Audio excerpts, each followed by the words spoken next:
И когда-то здесь существовал каменный мост.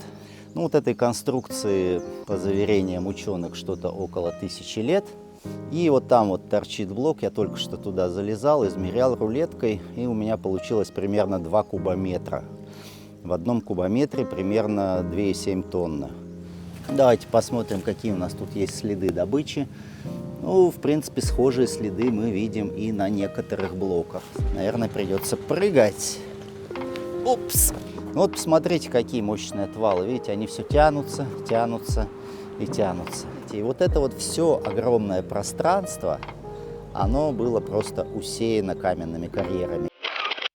Друзья, всех приветствую! Вы на канале Мир на блюдечке, а я сейчас нахожусь в древнем комплексе Бен-Мелея, а именно с его северного входа. Видим вот такой вот разваленный каменный мост через реку. Да, на самом деле это река, просто сейчас уже закончился влажный сезон, наступил сухой, начало декабря, поэтому воды значительно меньше.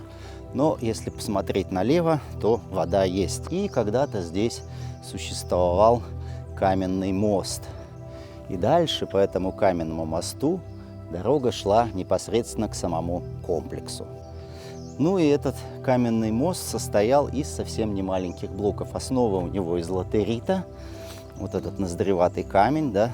Новые зрители, наверное, еще не знают, что такое латерит. Латерит – это камень, который добывался в мягком состоянии, а на солнце он затвердевал и становился очень прочным и очень долговечным.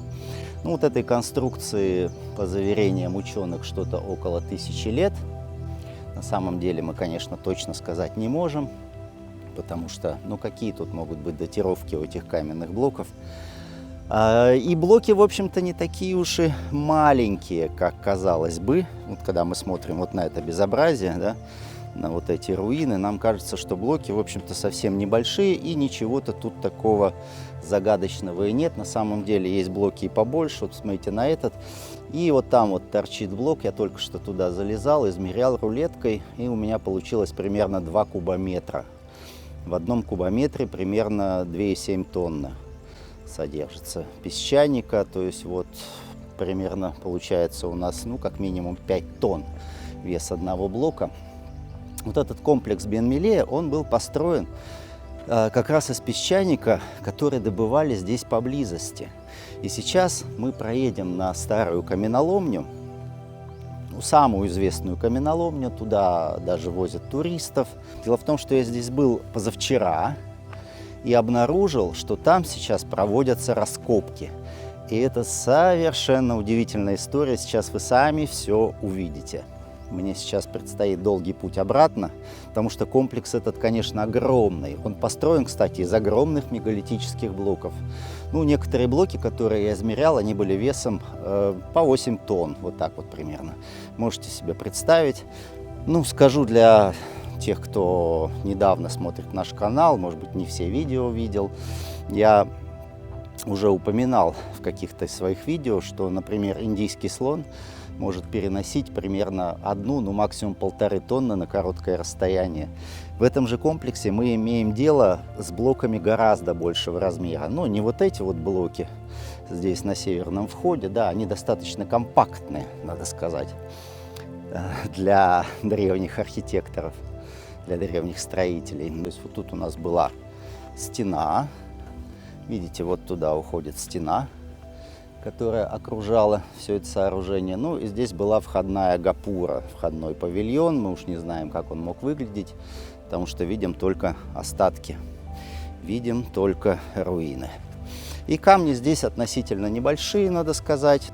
Ну, дело ведь и не в размерах, дело в подгонке этих камней, о чем я неоднократно указывал в своих видео. Да, подгонка здесь у нас везде была идеальная. Не смотрите, что они сейчас разошлись, все-таки 1000 лет уже этой конструкции, да, если не больше. Ну что, друзья, давайте уже поедем и посмотрим, что же там накопали археологи на древнем карьере.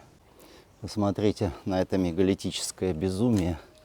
Я сейчас иду туда, где я припарковал свой мотобайк, и решил показать вам немножко из того, что сохранилось. Видите, нижний уровень, ну, это стена, собственно, которая окружает комплекс. Сверху была крытая галерея, ну и вот то, что от нее осталось, все обвалилось.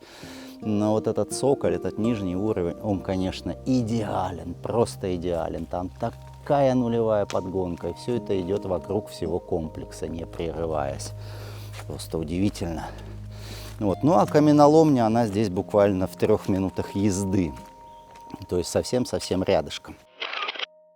Так вот мы приехали на эту каменоломню.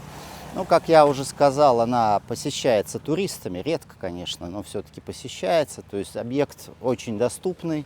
Находится прямо возле дороги, которая ведет дальше на север к комплексу Коке, древний город Лингапура. Ну, давайте посмотрим, что у нас тут. Как нам говорят, ну, в смысле, как нам говорят, это правда. Действительно, вот этот песчаник использовался при строительстве комплекса Бен-Мелея. Цвет тот же самый, в общем, проводили анализ, да, это тот самый голубой песчаник. Посмотрите, как все было засыпано. Это все было, естественно, раскопано. То есть тут у нас примерно 1,5 метра было глины над этим комплексом. Давайте посмотрим, какие у нас тут есть следы добычи. Ну, в принципе, схожие следы мы видим и на некоторых блоках. Следы, впрочем, разные бывают. Они совсем не одинаковые. Ну, вот посмотрите, как тут вырезали блоки. Давайте подойдем туда, где блок недовырезан.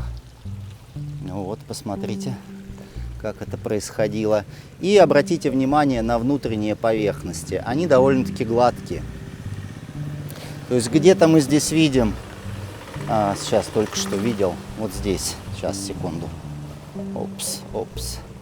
Где-то мы видим вот такие следы. Вот такие следы. А здесь мы их не видим. Здесь мы видим гладкую поверхность. То есть как будто бы другим уже методом добывали. Не очень понятно, да? Ну, дальше оно идет вот так, вот так.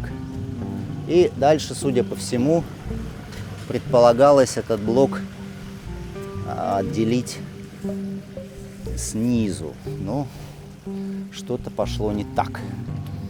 Давайте пройдем дальше. Там будет интересно. Самое интересное ждет нас в конце этой прогулки.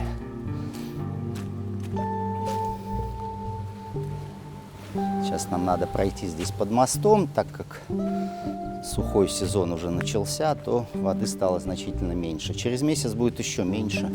Здесь можно будет вообще спокойно ходить. Если вы хотите попасть вот в такие места, не только в такие, но и в более загадочные, более недоступные, то обращайтесь, пишите WhatsApp, Telegram, почта. Все контакты есть в описании канала. Подписывайтесь на телеграм-канал «Друг Аркадий», читайте мои статьи. Возможно, многие вопросы у вас даже отпадут после прочтения. Ну, вообще надо, конечно, ехать в Камбоджу, потому что все это нужно увидеть своими глазами. Так, тут, я понимаю, местные жители ловят рыбу. Поставили эдакую сеть, перегородили поток. Рыбы здесь очень много в Камбодже, везде заводится. Так, сейчас идем. Видите, кругом все выработка, выработка, выработка. То есть тут они, в принципе, довольно-таки много действительно камня выработали, потому что мы не знаем, на самом деле, какой высоты была здесь поверхность. Так.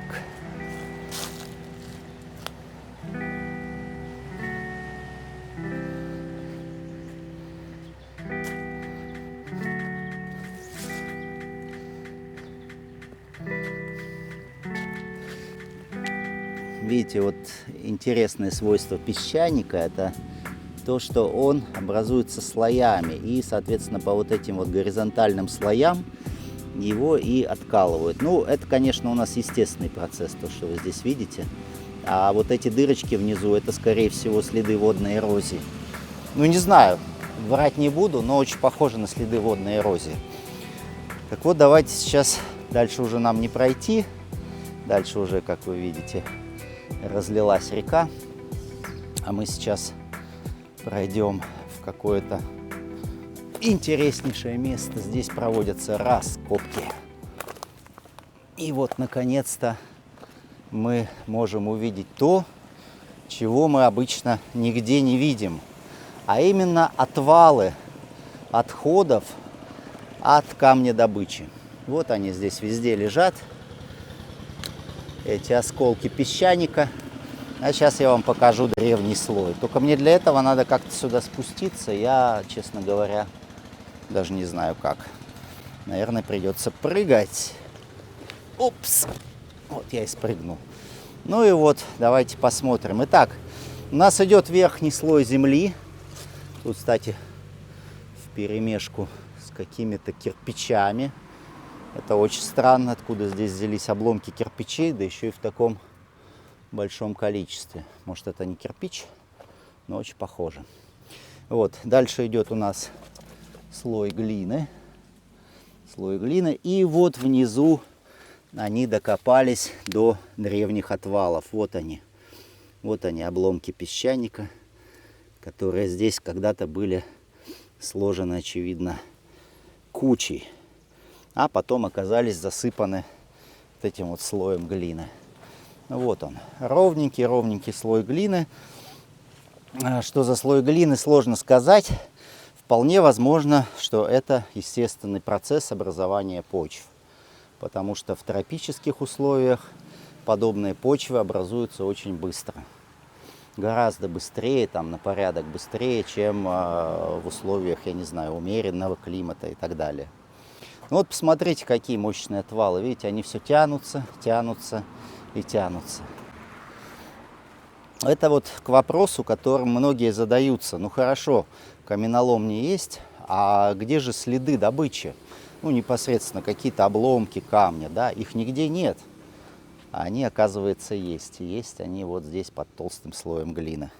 Вот эта каменоломня, это самая ближняя из огромного множества анкорских каменоломен, разбросанных у подножия плато Кулен. Плато Кулен – это у нас Махендра-Парвата, гора Великого Индры. Огромное плато, причем плоское. Скорее всего, там поработали люди над этой плоскостью. Скорее всего, эту гору выравнивали. Потому что там огромное количество построек, огромное количество каналов, огромное количество каких-то древних валов. В общем, просто какое-то безумие. На Кулене сейчас проводится не так много археологических исследований, потому что местность еще достаточно заминирована. И в связи с этим археологи ждут, когда саперы закончат свою работу. Плато Кулен видно вон там вдали. Видите, и вот это вот все огромное пространство, оно было просто усеяно каменными карьерами. И именно отсюда доставлялись камни для строительства храмов Анкора.